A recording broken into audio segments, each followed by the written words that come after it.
Hello प्यारे बच्चों। तो चलिए ये क्वेश्चन JEE 2022 में पूछा है।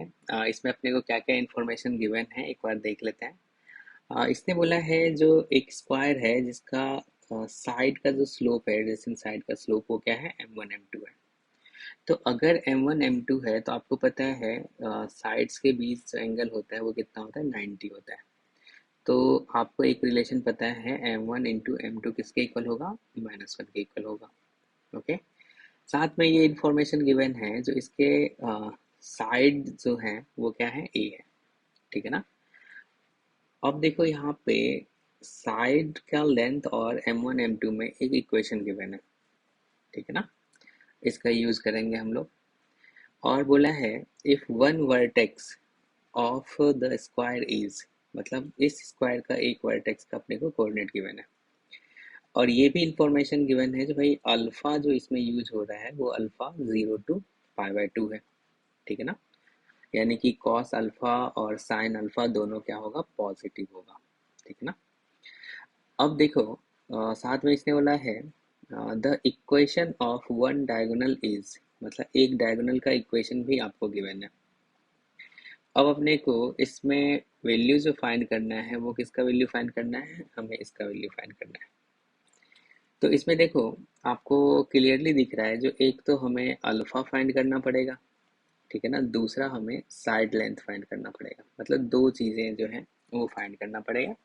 उसके बाद इसमें आप पुट करोगे, वैल्यू आ जाएगा। ठीक है ना, जो रिक्वायर्ड आंसर है। तो इस वाले पार्ट में हमने यहाँ पे भी देखा cos alpha minus sine alpha है, यहाँ पे भी cos alpha minus sine alpha है, sine alpha plus cos alpha, यहाँ पे भी sine alpha plus cos alpha. क्यों ना इसको अपन सिंप्लीफाई कर लें।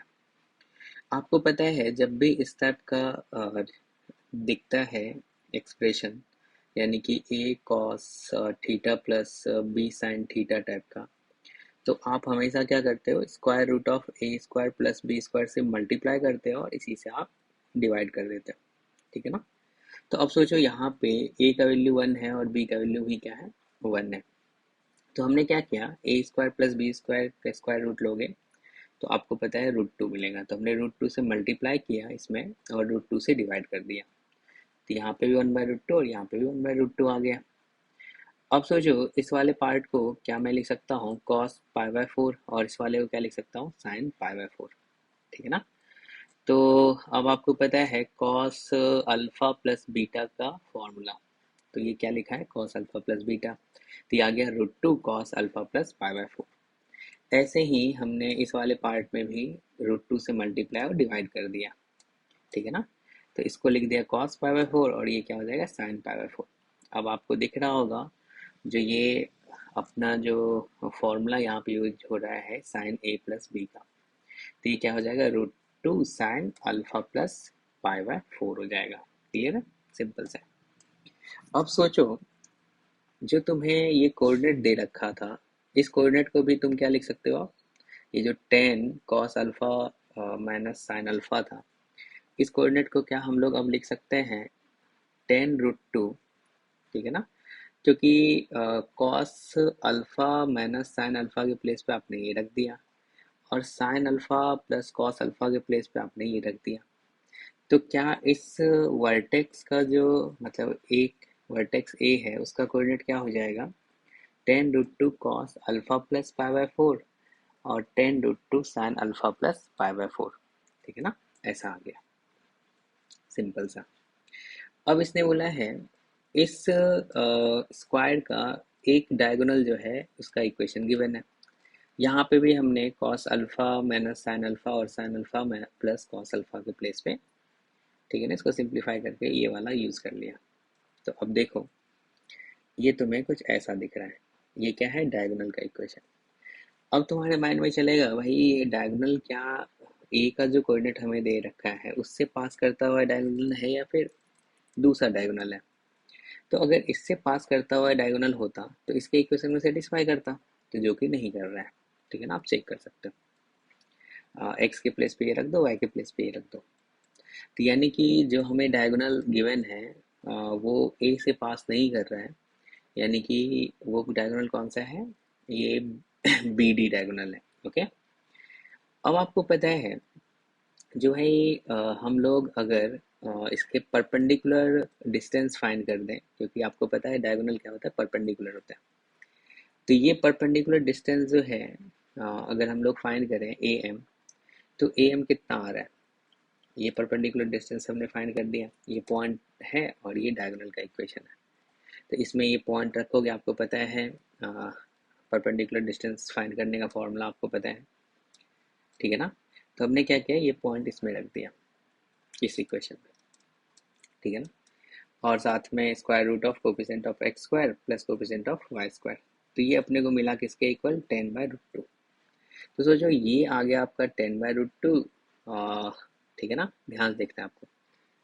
अब हमने देखा यार, अगर अपन इस पे ओरिजिन से भी परपेंडिकुलर डिस्टेंस ड्रॉ करें, तो वो भी कितना आ रहा है, 10/√2 आ रहा है। तो मतलब ये है, जो है अगर एक वर्टेक्स अपने को दे रखा है ये वाला, ठीक है ना, और ये डायगोनल है दूसरा डायगोनल, तो इसका अपोजिट वाला जो वर्टेक्स होगा वो क्या होगा, ओरिजिन होगा, ठीक है ना।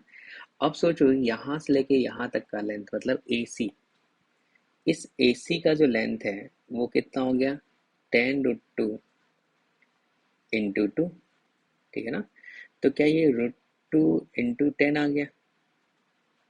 तो अगर डायगोनल का लेंथ 10√2 है, तो आपको पता है अगर स्क्वायर के साइड का लेंथ ए है, तो डायगोनल का लेंथ कितना होता है, √2 ए होता है। तो यानी कह सकते हैं भाई इसका साइड लेंथ कितना होगा, 10 होगा। तो हमें ए का वैल्यू तो मिल चुका है, ये भी 10 होगा, ठीक है ना। इसमें हमने बोला जो है, अगर जरूरी है नहीं वैसे, इसका स्लोप अगर तुम फाइंड करोगे डायगोनल का, तो एक स्लोप, स्लोप फाइंड करना आपको आता है minus coefficient of, straight line में आपने पढ़ा होगा, minus coefficient of X upon coefficient of Y.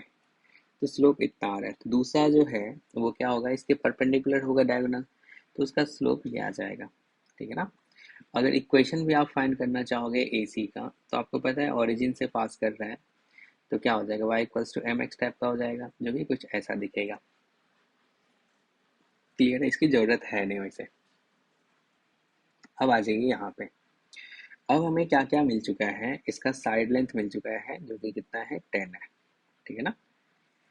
तो पहला काम तो हम लोग करते हैं, यहाँ से m1 m2 फाइंड कर लेते हैं भाई। हमने यहाँ पे रख दिया कितना, ए के प्लेस पे 10 रख दिया, तो ये m1 m2 में एक रिलेशन आ गया, ये वाला पार्ट, ठीक है ना। अब सोचो, आपको पता है m1 इंटू एम टू कितना है, -1 है, तो m2 के प्लेस पे क्या लिख सकते हो, -1/m1। तो ये इक्वेशन मिला। अब आपको पता है इस टाइप का बहुत बार इक्वेशन आपने देखा होगा, चाहो तो यहाँ पे क्वाड्रेटिक बना लो एम स्क्वायर में, देन सॉल्व कर लो, या फिर 10/3 दे रखा है तो इसको 3 + 1/3 बोलते हैं, ठीक है ना। तो या तो m1 स्क्वायर का वैल्यू 3 होगा, या फिर m1 स्क्वायर का वैल्यू 1/3 होगा, क्लियर है। तो अगर अपन m1 स्क्वायर का वैल्यू 3 रखें, ठीक है ना, तो अपने को फर्स्ट क्वाड्रेंट का ही एंगल लेना है, क्योंकि अल्फा बिलोंग्स टू 0 टू π/2 है, तो नेगेटिव वैल्यू तो पॉसिबल नहीं है। यानी कि यहाँ से 10 अल्फा का वैल्यू कितना हो जाएगा, √3 हो जाएगा, तो आप अल्फा बोल दोगे π/3। अगर ये वाला पार्ट रखे इसके इक्वल, 10 स्क्वायर अल्फा के इक्वल, तो 10 अल्फा जो है वो आप बोल दोगे 1/√3, तो अल्फा आ जाएगा π/6 आ जाएगा, ठीक है ना।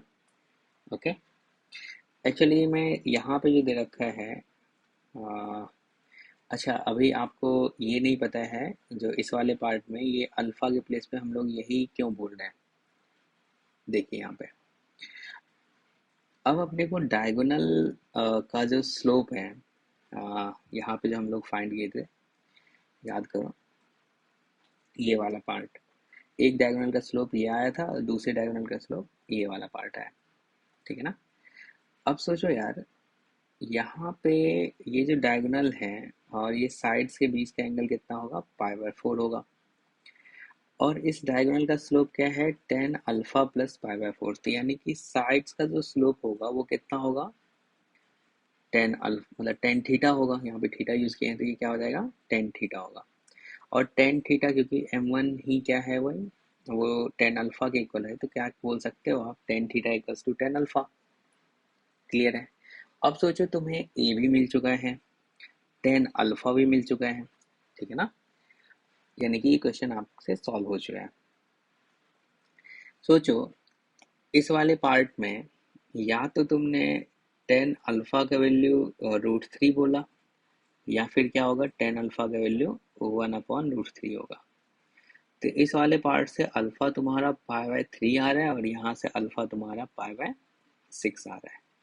तो अगर तुमने पाई बाय थ्री यूज किया इस वाले पार्ट में, तब भी इसका वैल्यू यही आना है। अगर पाई बाय सिक्स यूज किया तब भी यही आना है, क्योंकि एक जगह पे साइन अल्फा है, दूसरी जगह पे कॉस अल्फा है। तो यहाँ पे आपने अल्फा के प्लेस पे मान लेते हैं पाई बाय थ्री यूज किया, तो ये root three by two to the power क्या होगा, फोर, और ये क्या हो जाएगा, one by two to the power four, और ए का वैल्यू आपको पता है, तो यहाँ पे रख दिया।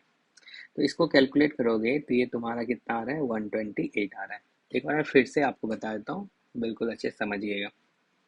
आपने cos alpha minus sine alpha को सिंप्लीफाई करके लिख लिया, ऐसे ही sine alpha plus cos alpha को सिंप्लीफाई करके लिख दिया।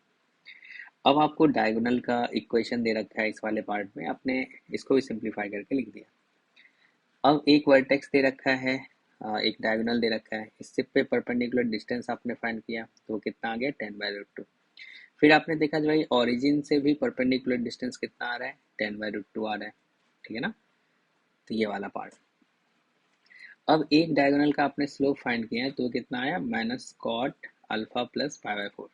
तो दूसरे डायगोनल का स्लोप क्या हो जाएगा, tan alpha plus pi by four, इस वाले डायगोनल का, ठीक है ना। क्लियर है। जैसे ही तुम्हें इस डायगोनल का लेंथ कितना मिला, टेन रूट टू मिला, तो तुमने सोच लिया साइड का लेंथ कितना होगा, टेन होगा। ओके, क्लियर है, चलेगा। तो अगर एक साइड का लेंथ टेन आ गया, तो ए अपने को चाहिए था, दूसरा क्या चाहिए था, अल्फा चाहिए था। और एक डायगोनल का स्लोप जो है वो क्या है, tan theta plus pi by four है। आपको पता है जो साइड्स और डायगोनल के बीच का एंगल कितना है, पाई बाय फोर है। अगर ये वाला पार्ट पाई बाय फोर है और इस डायगोनल का slope tan theta plus pi by four है, तो यानी कि ये वाला जो पार्ट होगा इसका स्लोप कितना होगा, टेन थीटा होगा, क्योंकि इसी में तुमने पाई बाय फोर ऐड किया, तो ये मिलेगा ना आपको। तो चलो इस वाले पार्ट से तुम्हें यहाँ पे मिल गया, चलो भाई ये जो है वो क्या है, टेन अल्फा है। क्लियर है।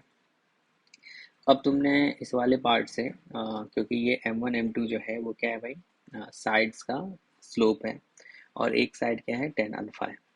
तो यहाँ से तुमने M1 का वैल्यू निकाला, या तो थ्री होगा या फिर वन बाई थ्री होगा। तो टेन अल्फा का वैल्यू, टेन स्क्वायर अल्फा का वैल्यू थ्री होना है या फिर वन बाई थ्री। और आपको पता है अल्फा जो है वो गिवन है जो zero to pi pi by two में लाई कर रहा है, तो यानी पॉजिटिव ही होना है। तो यहाँ से अल्फा या तो पाई बाय थ्री आएगा या फिर पाई बाय सिक्स आएगा। दोनों में से कोई सा भी यूज करेंगे, आंसर वही मिलना है, ठीक है ना। ए का वैल्यू है तो अपने पुट ये जो वैल्यू पुट किया और आपको आंसर मिला 128। तो इस क्वेश्चन का जो आंसर है, करेक्ट आंसर वो कौन सा हो जाएगा, बी ऑप्शन होगा। Okay, thank you.